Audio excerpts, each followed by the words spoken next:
Dernière nouvelle. Le Real Madrid a deux nouveaux renforts pour la saison. Florentino Pérez va-t-il enfin renforcer l'effectif? Avant de continuer, abonnez-vous à la chaîne et activez la cloche pour toujours recevoir de nouvelles vidéos. La blessure d'Éder Militão en août dernier contre Osasuna a laissé de nombreux fans et experts en suspens, mais aujourd'hui, 4 mois plus tard, le défenseur brésilien fait des progrès étonnants dans sa récupération. Le joueur, qui a subi sa deuxième rupture du ligament croisé antérieur, LCA, a subi un processus délicat mais montre des signes clairs de progrès. Militão, 27 ans, sait qu'il ne peut pas prendre de risques en raison des exigences physiques du poste de défenseur, l'un des plus exigeants du football mondial. Il suit donc un processus graduel et minutieux pour s'assurer de revenir sur le terrain de la manière la plus sécuritaire possible. Même s'il est conscient de l'importance de ne pas précipiter son rétablissement, il est très optimiste et a fait preuve d'une attitude mature et concentrée, tirant les leçons de l'expérience de sa première blessure. L'équipe médicale du Real Madrid est confiante mais préfère maintenir une approche prudente pour éviter de futures complications.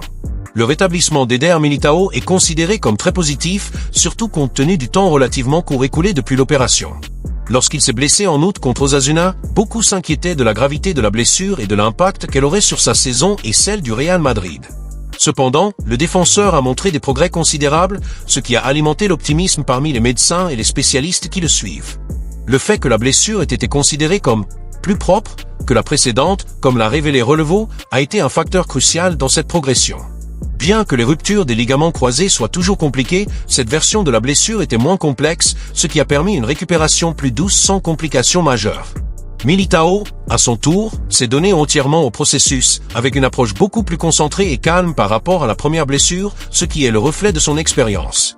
La saison dernière, lorsqu'il a vécu une convalescence similaire, le joueur a tiré de précieuses leçons sur le temps nécessaire à une récupération complète et sur l'impact qu'une blessure de cette ampleur peut avoir non seulement physiquement, mais aussi mentalement.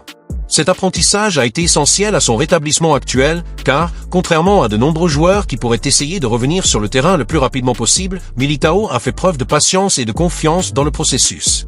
Cet équilibre entre le désir de revenir et la conscience de la nécessité de prudence est ce qui a alimenté la confiance de son staff technique et du Real Madrid lui-même dans son potentiel pour revenir encore plus fort. Même si son retour à la compétition devrait être progressif, les attentes sont élevées et il est considéré comme un joueur clé de la défense de l'équipe. L'objectif immédiat de Militão n'est pas de forcer son retour dans des compétitions telles que la Coupe du Monde des clubs, mais de s'assurer que son retour aura lieu pendant la fenêtre estivale, lorsqu'il sera complètement rétabli et prêt à reprendre sa place dans le 11 de départ. La récupération d'Éder Militão n'est pas laissée au hasard et, à chaque étape, le défenseur brésilien a été méticuleusement suivi par l'équipe médicale du Real Madrid, dirigée par le physiothérapeute James Salom, l'un des professionnels les plus respectés du club. Le Real Madrid, conscient de l'importance vitale de Militão pour la défense de l'équipe, a adopté une approche extrêmement prudente et détaillée du processus de rééducation. Cela est dû non seulement au caractère technique et physique du joueur, mais aussi au fait que le défenseur a déjà une expérience antérieure avec la même blessure, ce qui rend ce suivi encore plus important. Lors de sa convalescence, Militão suit non seulement un protocole strict de physiothérapie, mais effectue également des activités spécifiques, telles que des tests de résistance physique qui incluent des randonnées en montagne et d'autres activités qui aident à évaluer la stabilité et la force du genou opéré. Ce type d'exercice apparemment simple est essentiel pour suivre les progrès du joueur et s'assurer qu'il est prêt à résister aux exigences du jeu de haut niveau. De plus, la confiance que Militão accorde à James Salom et à toute l'équipe médicale est visible, car il sait qu'il place son avenir professionnel entre les mains de professionnels hautement qualifiés. Militão a suivi scrupuleusement toutes les instructions données, conscient que son retour sur le terrain dépend non seulement de son dévouement, mais aussi de l'approbation des médecins. Le joueur a fait preuve de patience et de discipline, deux qualités essentielles pour quelqu'un qui cherche non seulement à revenir, mais à revenir encore plus fort qu'avant. L'équipe médicale, à son tour, non seulement vous accompagne, mais vous guide stratégiquement en surveillant votre récupération et faire les ajustements nécessaires pour éviter tout type de risque qui pourrait compromettre votre santé à long terme. Cette supervision minutieuse a été l'un des piliers de sa récupération et il semble qu'elle sera cruciale pour garantir que le défenseur soit prêt à revenir à son meilleur niveau sur le terrain, faisant de lui un atout indispensable pour le Real Madrid. L'objectif d'Éder Militão est clair, il veut revenir sur le terrain plus fort que jamais et reprendre sa place comme l'un des principaux défenseurs du Real Madrid. Cependant, pour atteindre cet objectif, le défenseur sait que le chemin ne sera pas facile. Bien qu'il ait un grand désir de revenir le plus tôt possible, il est pleinement conscient que sa récupération doit se faire dans le calme et dans les délais appropriés pour éviter tout type de rechute ou de blessure future. L'expérience acquise lors de sa première rééducation a été cruciale pour que Militão puisse prendre des décisions plus matures et plus équilibrées maintenant, sachant que le temps est le meilleur allié dans ce processus. Avec la supervision d'experts et le soutien du Real Madrid, le défenseur a suivi un plan d'entraînement physique et mental rigoureux qui l'aidera non seulement à revenir à son niveau antérieur, mais aussi à améliorer certains aspects de son jeu. Cela comprend le renforcement des articulations et des muscles qui ont le plus souffert de la blessure, ainsi qu'un travail psychologique essentiel pour un athlète qui a vécu une expérience aussi difficile.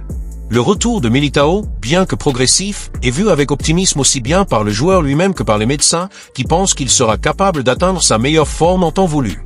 L'anxiété de revenir sur le terrain est naturelle, mais Militao, connu pour sa discipline et son engagement, est prêt à attendre aussi longtemps que nécessaire. Miguel Gutiérrez est la cible du Real Madrid. Miguel Gutiérrez, un latéral gauche de seulement 23 ans, est devenu l'un des joueurs les plus discutés de la saison et son nom refait surface comme une option forte pour renforcer le Real Madrid.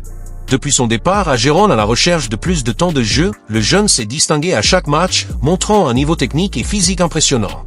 Avec 32 matchs joués et 8 buts marqués en championnat de Catalogne, TCC, Gutiérrez n'est plus le joueur prometteur issu des formations du Real Madrid, il est désormais un athlète mature qui a prouvé qu'il était capable de gérer la pression de jouer dans un championnat compétitif. Son évolution, notamment à Gérone, a fait que le club merengue s'est à nouveau intéressé à son football. Le Real Madrid, attentif à chaque détail, surveille de près chaque mouvement du latéral, notamment en raison de sa clause libératoire de 9 millions d'euros, un chiffre considérablement bas pour son niveau actuel. Ce prix attractif place le club dans une position avantageuse pour un éventuel retour immédiat. L'idée de le rapatrier gagne en force, surtout dans un scénario où l'avenir de Ferland Mendy au Real Madrid est encore incertain. Avec le possible départ du Français, Gutiérrez apparaît comme une alternative réelle et efficace pour renforcer le flanc gauche de la défense merengue. Son adaptation au style de jeu du Real Madrid, sa croissance technique et physique et le fait qu'il évolue dans un championnat très compétitif sont des facteurs qui font que le club merengue est de plus en plus tenté de le faire revenir dans l'effectif principal. Nico Paz, le jeune milieu de terrain argentin, âgé de seulement 20 ans, vit un moment décisif de sa carrière. Prêté à Como en Serie A, le joueur a été un joueur impressionnant, montrant une qualité technique et une vision exceptionnelle pour son âge. Au cours de sa saison avec l'équipe nouvellement promue, il a joué 27 matchs, marquant 6 buts et fournissant 6 passes décisives, des chiffres qui confirment son importance dans le système tactique de l'équipe. Nico a été un acteur clé dans la création de jeu, avec son style de jeu intelligent et dynamique, est devenu indispensable pour Como. Mais l'avenir du jeune homme est désormais à la croisée des chemins. Le Real Madrid, son club d'origine, suit de près ses performances et la grande question est de savoir si Nico doit continuer à Como où il a un temps de jeu et une visibilité garantie ou si le club merengue doit activer sa clause libératoire. Fixée à 8 millions d'euros pour le ramener à la Maison Blanche et accélérer sa progression. La décision n'est pas simple car, une fois rapatrié, Nico Paz devrait rivaliser avec de grandes stars de l'équipe principale pour avoir une place, ce qui pourrait signifier moins de temps sur le terrain. En revanche, s'il reste à Como, il pourra poursuivre son développement avec plus de constance et devenir une pièce maîtresse d'une équipe de Serie A. Le Real Madrid, pour sa part, est confronté à une évaluation minutieuse du meilleur chemin pour le joueur, en tenant compte non seulement de son talent, mais aussi du moment idéal pour l'intégrer à l'équipe. La pression est forte car Nico Paz a le potentiel pour être l'un des plus grands espoirs du football et la décision concernant son avenir sera cruciale non seulement pour lui mais aussi pour la stratégie à long terme du Real Madrid. Le Real Madrid s'est imposé au fil des années comme un club qui non seulement investit sur le marché des transferts internationaux, mais sait également reconnaître et développer les talents au sein de sa propre académie. Avec un œil attentif sur leurs perspectives, le club merengue s'est concentré sur 2 joueurs en particulier qui, après des périodes de prêt et de développement loin du Bernabéu, pourraient revenir et faire partie d'un avenir meilleur pour l'équipe. Miguel Gutiérrez et Nico Paz sont 2 noms qui sont sous les projecteurs de la direction du Real Madrid. Tous 2 possèdent des caractéristiques qui pourraient être fondamentales pour le développement du club dans les années à venir, chacun à leur poste et dans leur contexte de jeu. La question qui plane sur le club merengue, est-ce le bon moment pour rapatrier ces talents ou vaut-il mieux attendre encore un peu pour s'assurer que leur développement se poursuive dans un environnement plus propice à leur croissance? Dans le cas de Miguel Gutiérrez, l'arrière-gauche de 23 ans, la situation est claire.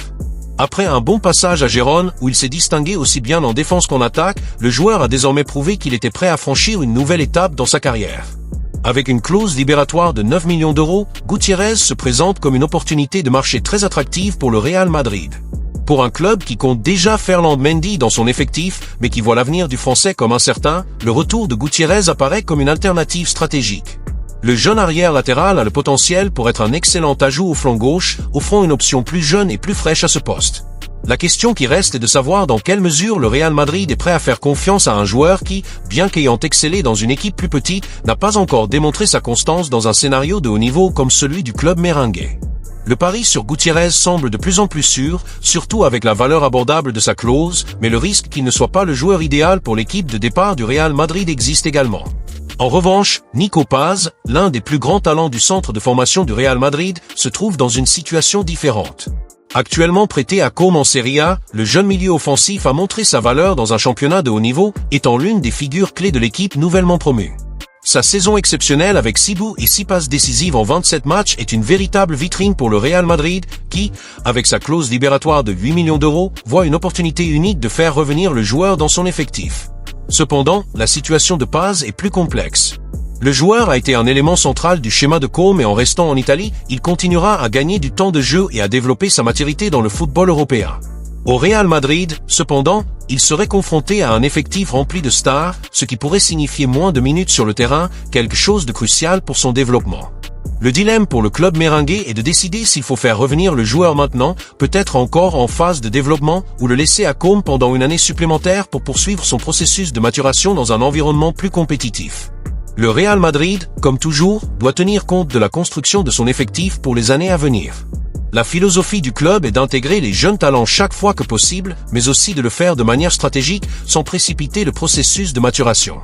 Dans le cas de Gutiérrez, le club pourrait avoir une opportunité en or avec sa clause libératoire attractive et la nécessité de renforcer le flanc gauche rend son rapatriement de plus en plus attrayant.